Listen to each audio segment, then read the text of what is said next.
നല്ല സുന്ദരിയായി നിറച്ച് പൂവിട്ട് നിൽക്കുകയാണ് നമ്മുടെ ആമീസിന്റെ മുറ്റത്ത് ബൊഹീനിയ പൂക്കൾ കേട്ടോ.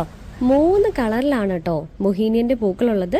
ഒരു മാംഗോ യെല്ലോ ഷെയ്ഡായും ഒരു ഓറഞ്ച് ഷെയ്ഡായും ഡാർക്ക് ഓറഞ്ച് ഷെയ്ഡായിട്ടാണ് ഇതിന്റെ പൂക്കൾ കാണപ്പെടുന്നത്. ഏകദേശം 3 മുതൽ 4 മാസം വരെ ഇതിന്റെ പൂക്കൾ കൊഴിയാതെ നിൽക്കുന്നതാണ് ഈ ചെടിയുടെ പ്രധാന പ്രത്യേകത. നമ്മുടെ നഴ്സറിന്റെ മുറ്റത്ത് നിറച്ച് പൂവിട്ട് ആളുകളെ ആകർഷിച്ചുകൊണ്ട് നിൽക്കുകയാണ് ഇവരൊക്കെ. മറ്റുള്ള ചെടികളെ പോലെയല്ല, ഇതിന്റെ ഇലകൾക്കുണ്ട് പ്രത്യേകത. നല്ല ഗ്ലോസി ആയിട്ടുള്ള ലൈറ്റ് ഗ്രീൻ ലീഫാണ് കേട്ടോ ഇതിന്റെ. പൂക്കൾ ഇല്ലെങ്കിൽ തന്നെയും ഇല കാണാൻ നല്ല ഭംഗിയാണ് കേട്ടോ.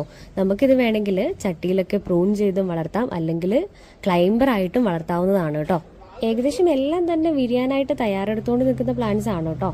നമുക്കിവിടെ പ്ലാന്റ്സ് അവൈലബിൾ ആണ് കേട്ടോ. വലിയ പ്ലാന്റ്സും ചെറിയ പ്ലാന്റ്സും എല്ലാം നമുക്ക് സ്റ്റോക്ക് ഉണ്ട്. നമ്മളിപ്പോൾ ഒരു കോംബോയാണ് പരിചയപ്പെടുത്തുന്നത്. നമ്മുടെ കോംബോ ഓഫറിൽ ഈ ഒരു സൈസിലുള്ള 2 പ്ലാന്റ്സ് ആണ് വരുന്നത്.